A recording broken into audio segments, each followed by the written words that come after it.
It's the Locked On Flyers podcast for Thursday, April 21st, your daily dose of Flyers news, analysis, and high quality content that is excited. We finally have a date for the draft lottery. It's the wrong date, but it's a date. We will talk about that more coming up on the show. Your Locked On Flyers, your daily podcast on the Philadelphia Flyers. Part of the Locked On Podcast Network. Your team every day.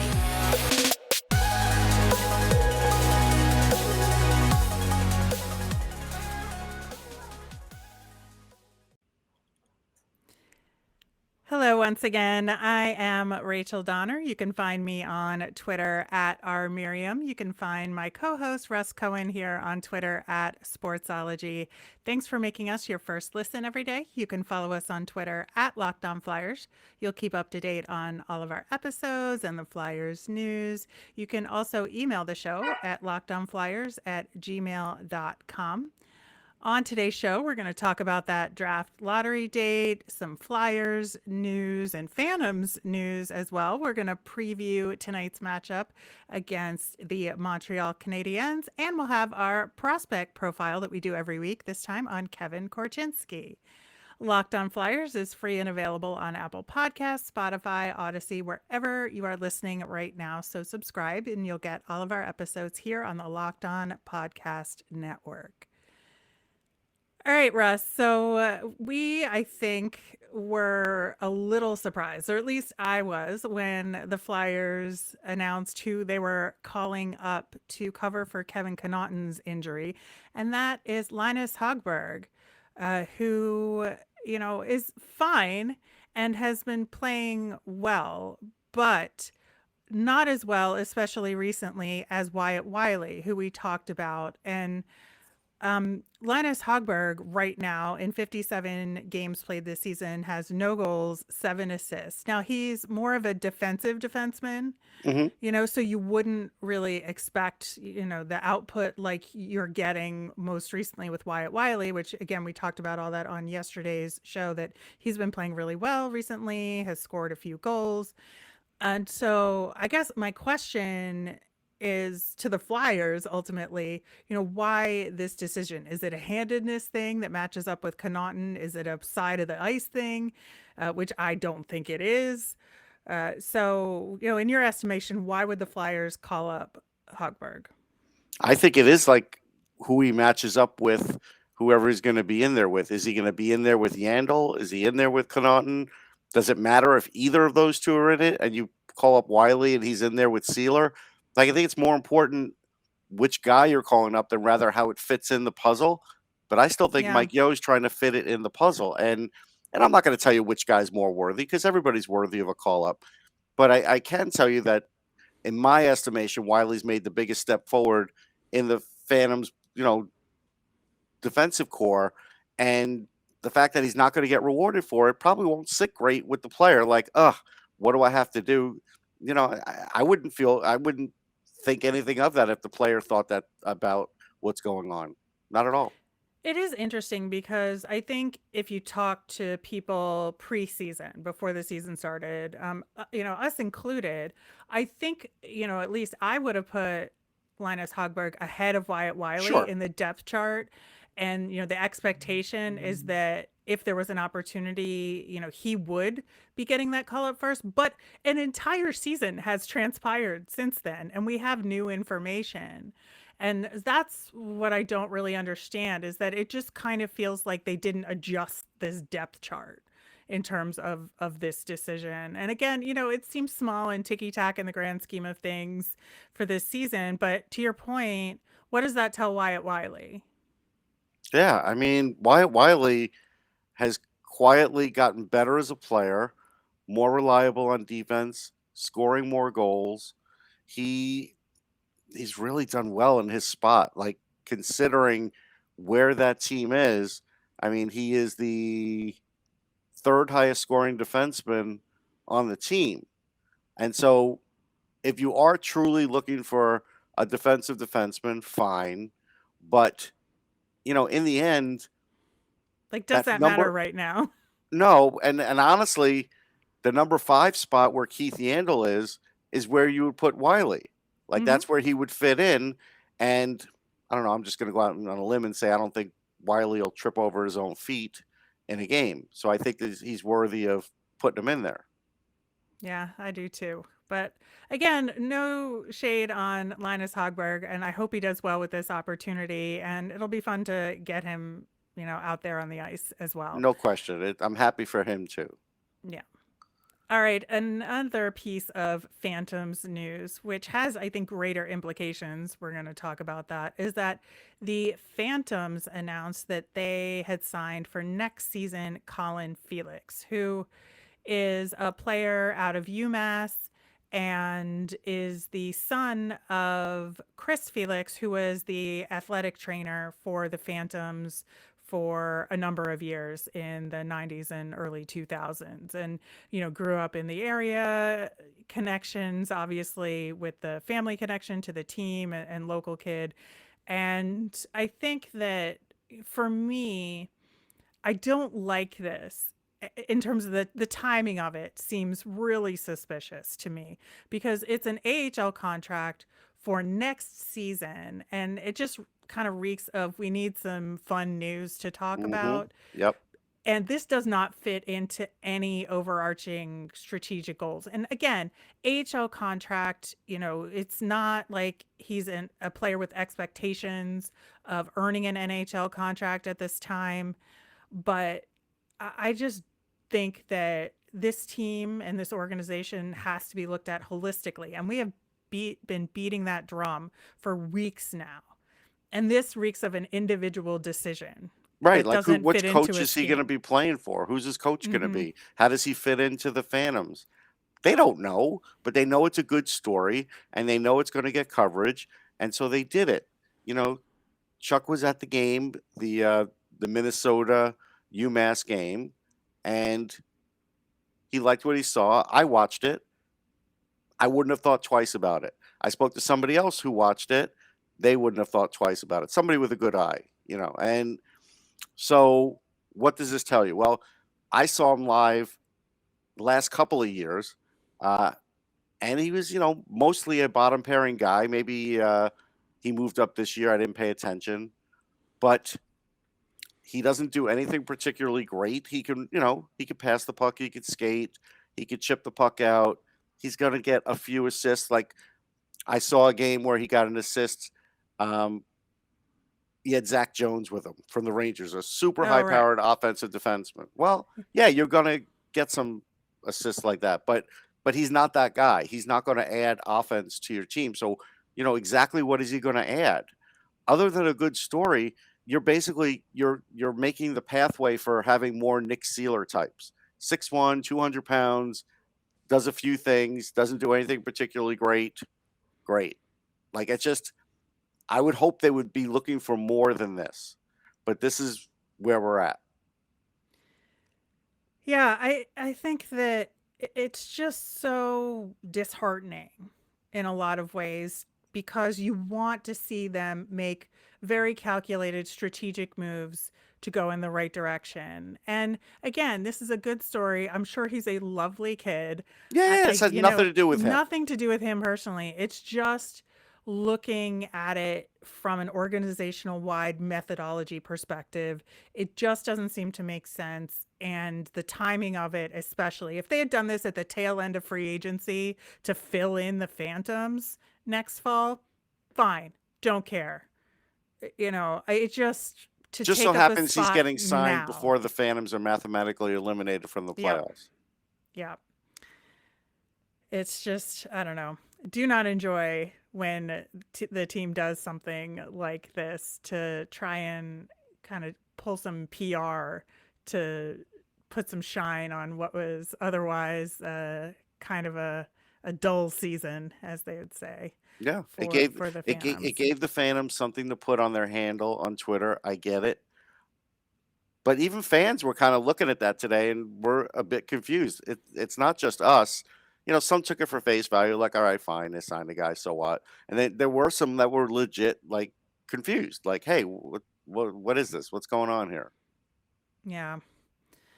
All right. Well, the Flyers have a game tonight against Montreal, and there may be some draft lottery implications to it. Like I Hmm. said at the top of the show, we got the date on that. It's May 10th. We're going to talk more about the draft lottery and how it's shaping up, plus tonight's matchup against the Habs coming up next. Shady Rays is an independent sunglass company that gives you the features of $200 sunglasses for a fraction of the price. That means polarized lenses, well constructed durable frames, and premium high end finishes. Also, something you won't find anywhere else is Shady Rays' insane protection program. Shady Rays includes lost and broken protection on every pair. I've done it, it's true. Will send you a brand new pair if you lose them, no matter what happened. Give them a try, and if you don't love them, you'll pay nothing. It's as simple as that. Plus, 10 meals are donated to fight hunger in America when you shop with Shady Rays, exclusively for our listeners. Yeah, they're a U.S. company too, if that matters to you. Head to shadyrays.com and use code Locked On to get 50% off 2 or more pairs of polarized sunglasses. That's code Locked On for their best deal of the season. 50% off 2 or more pairs of Shady Rays sunglasses, backed by over 150,000 verified 5-star reviews. Thanks for making Locked On Flyers your first listen every day. For your next listen, check out the Locked On Now podcast. It's nightly recaps of every NHL game with analysis from all our local experts. It's free and available wherever you get your podcasts. All right, Russ. So, May 10th, we are going to find out where the Flyers will be selecting in this year's upcoming NHL draft. And unfortunately, the Flyers have not been winning any games with a 6-game losing streak going into tonight's game. That currently puts the Flyers in the number 3 spot, given where everybody else is right now. But, the Flyers are pretty close to the Kraken and Chicago and New Jersey right now. I think that's Hmm. kind of where the teams that could switch around positions. Our opponent tonight, Montreal, I don't think there's any way, even if the Flyers lose out, that the Flyers could end up in that number 2 spot. They are facing in their last games the Senators, Bruins, Rangers, and Panthers. So if we think that the Habs are going to win more than one of those games, I think we'd be deluding Right. ourselves. No, that's true. And the Flyers, I think, at least have a halfway decent shot of winning 1 or 2 games before the end of the season. But again, stranger things have happened with this team. But I do think that 3 is kind of the top place that the Flyers could end up, and then maybe Hmm. 6 is the bottom in Right. And terms it's of not that going great. into the lottery. Yeah, and there's not that great of mathematical difference between 3 and 6 either when you look at percentages. So that's fine. I don't like it on the 10th. I was talking it over with some other people today, and they all liked it. Like I brought up the one scenario where they had it before the playoffs. Before the playoffs makes sense because then fans of teams that are out of it that maybe don't want to watch the playoffs, I'm sorry, NHL, but there are those fans, they do exist, would at least tune in for that and have something to look for before but now they're going to have to do it sandwiched in the playoffs there, and that's weird. It's going to be completely virtual, which does take the spontaneity out of it. I get that it's a bit of a pain for the GMs to have to fly somewhere, but when you get them all in the room and you get that nervous energy there, there is something that happens. We all saw Brian Burke kind of, go through some gyrations, and it's more fun to watch that when they're in their office or at their house and they're at home and they're doing it. They could turn off the camera the minute it's over, and we don't get the same sort of feel. And I just feel like we lose out on something. And reporters are not going to report on it as much now because there used to be live reporters back when they had live reporting on this. So there's not going to be any live reporters, and we're all going to get the same quote. So it's kind of like I think it dulls it down a little bit to some degree, and I just not in favor of this. Yeah, I think in the past when it's been more of an interactive experience and in person like that, there's been a lot of ceremony to it. Mhm. and drama to it, where Mhm. now it's just everybody kind of sitting at home by themselves, nervous for their team, and it's in separate places. You wouldn't necessarily have a fan gathering for this kind of a presentation, to cheer on your losing team, which is it's such a weird thing, right?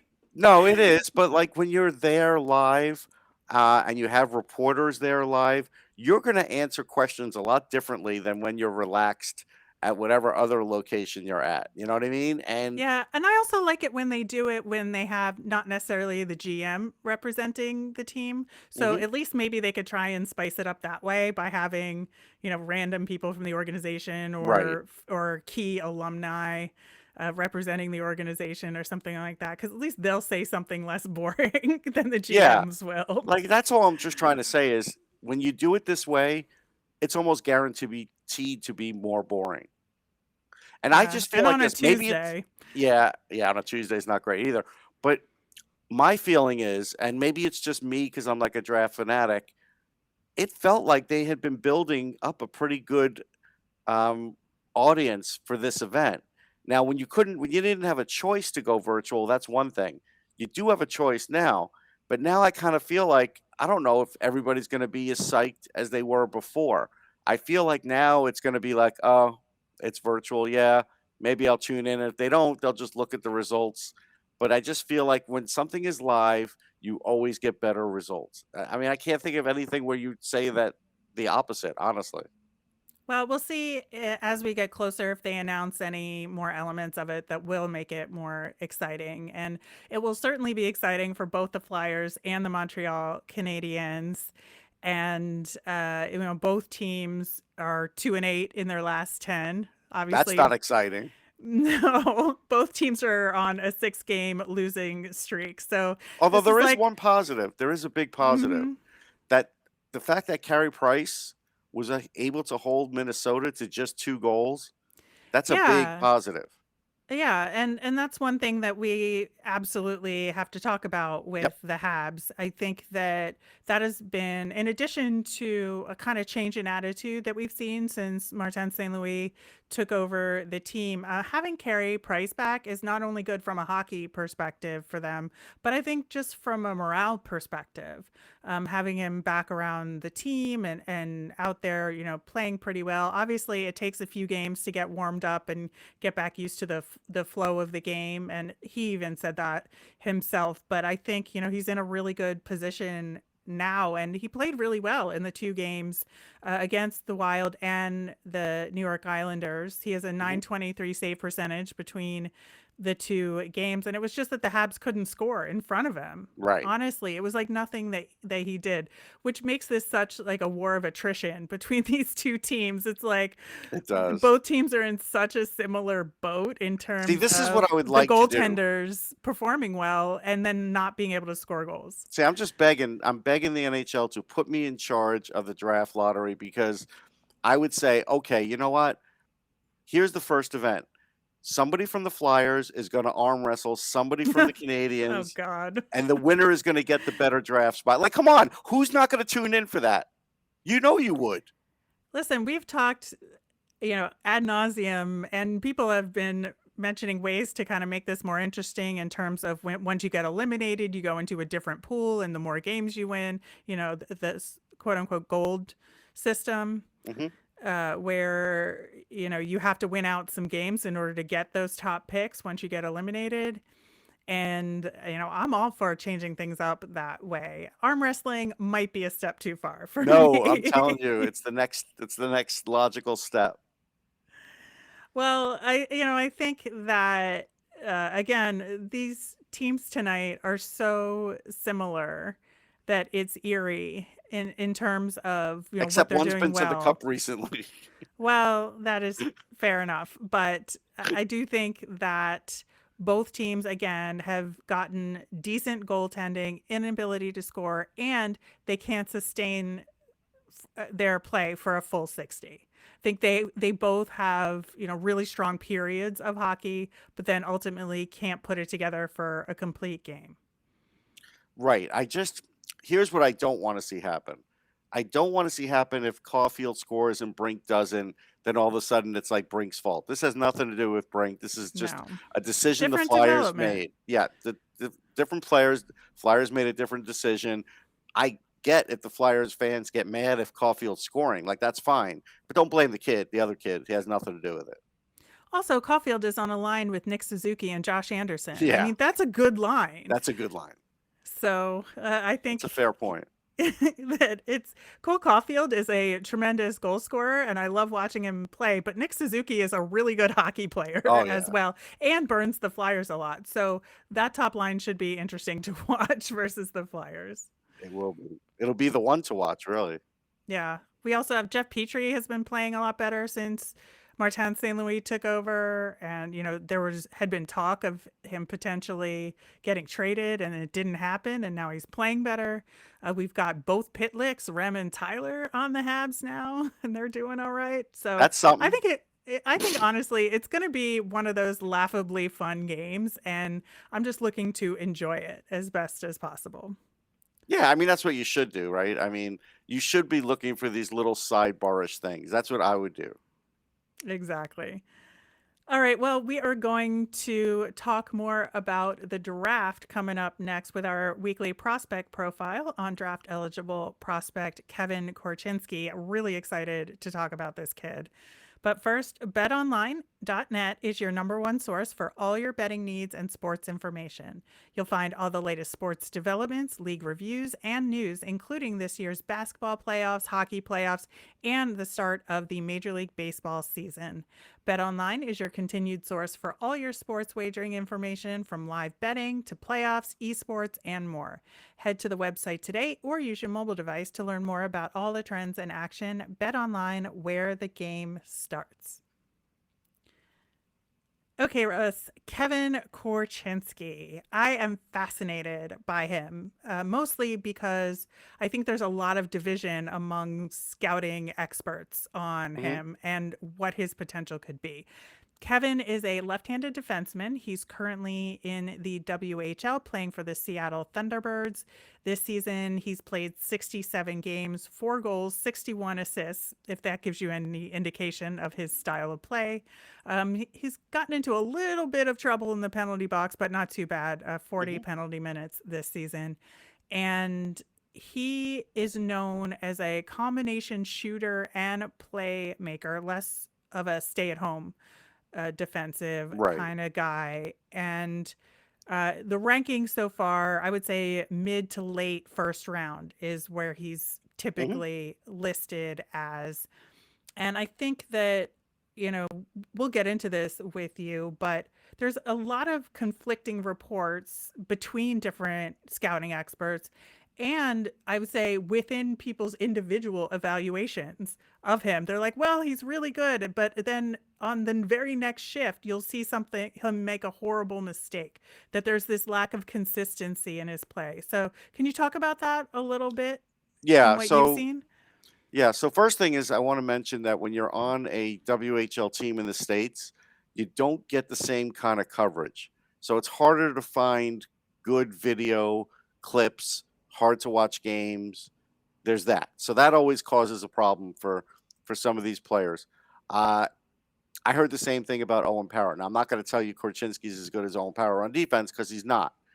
But I heard this thing about Owen Power last year that, hey, he seems kind of like timid with the puck and pensive with it, and and it's like just simply not true. He's not even careful with the puck. So I think it's easy to jump to conclusions from shift to shift. You should never do that. You should never put too much emphasis on one game either. I mean, that's where, it gets a little crazy if you're trying to do that. I think he's fine.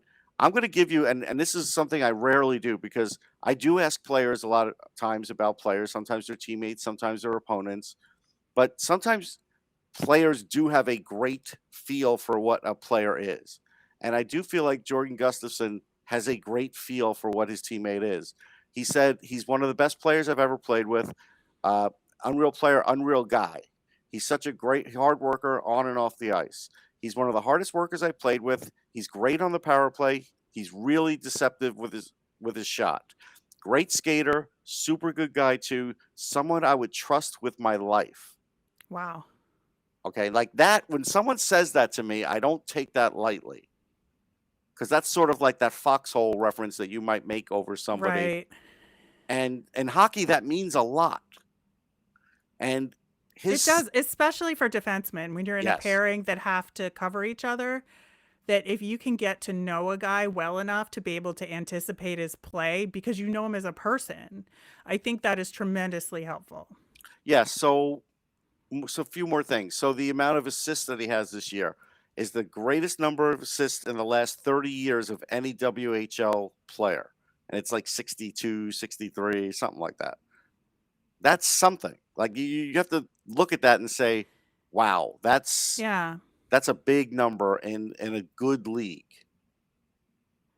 Yeah, and I think that everything that I've seen in terms of highlights and what I've read about him, it seems like he's made some really smart plays out there, and he's Good reads. really good reads in terms of passes that Yes. maybe some of them are a little bit too stretchy, and he'll have to adjust that at the NHL level because he won't be able to make those kind of passes, but that he's really heads up and he's really evaluating the ice in front of him, and that he also is on the rush a lot where he'll hold on He to is. the puck, and that where people see his weakness is that he'll get too far down ice in the rush and get caught in the corner and have nowhere to go with the puck at that point. But when he does look up ahead of time, he knows what to do with the puck. And I think that's important, and because it's not something that's that he can't improve on. It's something that's very easy to get better at. No, that's easy to get better at. Excuse me. I've seen quite a few defensemen when they were younger have that issue.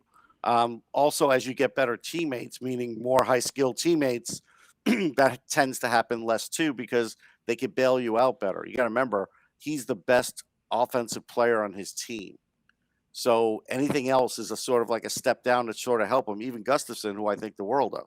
So you have to look at it like that. But when you think about the on and off the ice, when you think about the power play, you know he's not a detriment on defense. You know that he has speed. This is exactly what teams need. I mean, this guy could be a top power play guy. Is he a top pairing guy? I'm not sure. But he's a top power play guy. So even if he's on your second pair and he's on your top power play, that's fine. And that's probably where he's trending. And that's a guy where, again, if you're a team like the Flyers, you may not want to take him if you're in that top 5. I get it, because you might like those other options better. But if all of a sudden, you find yourself at even 8 or 9, you have to have him on your board and have a discussion. Because again, not the same position, but just as an example, if you like a player like the way that Columbus liked Pierre-Luc Dubois, remember the whole discussion that came out of that. Oh, they picked him too high. This is bad. They're going to try and make him a center. This is never going to work. And he's scoring 20 goals a game in the NHL, and he's winning faceoffs when he plays center, right? It's a pretty good pick. Yeah. Sometimes you can't worry about if you feel like you're getting a guy a little too soon rather than, hey, do we need this guy? And honestly, the Flyers do need a guy like that, or a Nemec, and that's the whole thing. If some of these guys are dropping off the board based on where they've picked or if they've traded down, then this is a guy that you have to consider. Absolutely. And I think, your point about the power play is a really good one because I think that especially on a second power play unit where there's 2 defensemen, if you have one that's covering the point and covering defensively, but you have a guy like Korczynski who can be the offensive driver, but also be a defenseman and thinking about that in terms of back checking, I think that's a really good combination to have in your arsenal. It is. And so I think Korczynski is going to move up on some rankings, but I also think he won't on some others because they just can't see enough of him. They don't know enough about him. And that's just because of where the team plays. Like that is one of the problems when you're playing on a WHL team in the States. Yeah. Well, I think that, for me, this discussion probably moved him up on my list a little bit just because, again, defensemen, I think, are much harder to read and harder to come by in early stages of the draft. And I think it would be a good option for the Flyers to consider. And again, depending on their position, definitely have him on your board. Here's the other thing too. Sanheim is a decent offensive defenseman, but he doesn't have that super high end potential, right? And Cam York is pretty good on the power play, but we see that his shot isn't like where you would say he's super high end on the power play. This guy has a chance to be that. And if you have that and you have those other guys, then you really have a great future. And that's what you have to sort of look at. I know it's not sexy. I get that a lot of Flyers fans are going to want a forward or ask for that sniper that, of course, every team has a sniper, right? Rachel, everybody's able to draft a sniper every year. It's just very easy. But, and obviously I'm having fun with that, but you get the idea.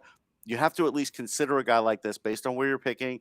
And maybe even if you move down to get, if somebody really gets, hot and bothered and wants a pick and you're in that 5 spot and you can move to the 15 spot and you're getting a second round pick out of it, which you don't currently have, you might consider doing that. And then this guy all of a sudden is, Korczynski becomes really big on your board. Absolutely. All right, we are going to wrap things up with our Flyers fun thing on Twitter. There are many bots out there that will just post random things. I enjoy the New York Times headline bot. This one is the NHL Draft Bot that just basically put all the teams and some pop culture characters into a blender and then tweets out random picks from random teams. And I find it highly amusing. My favorite one so far is the Flyers selecting Bender from Futurama for the team. I think that's a great pick, and the whole account is fun. There's a link to it in the show notes. That'll do it for today's show. Thanks for making us your first listen every day. We will be back again tomorrow, recapping tonight's matchup against Montreal. We'll have our gritty thing of the week and more. As a reminder, we always want to hear from you. Send us in your questions via Twitter at LockedOnFlyers, or you can email us at lockedonflyers@gmail.com. I'm Rachel. I'm on Twitter at rmiriam. That's RMIRIAM. I'm Russ, and I'm at Sportsology, SPORTSOLOGY. And remember, Gritty wasn't drafted. He was signed. That is true. You made us your first listen every day. Now make your next listen Locked On Fantasy Hockey. Hosts Steele Roden and Flip Livingstone help you become the expert of your fantasy league. It's free and available wherever you get your podcasts. Have a great day.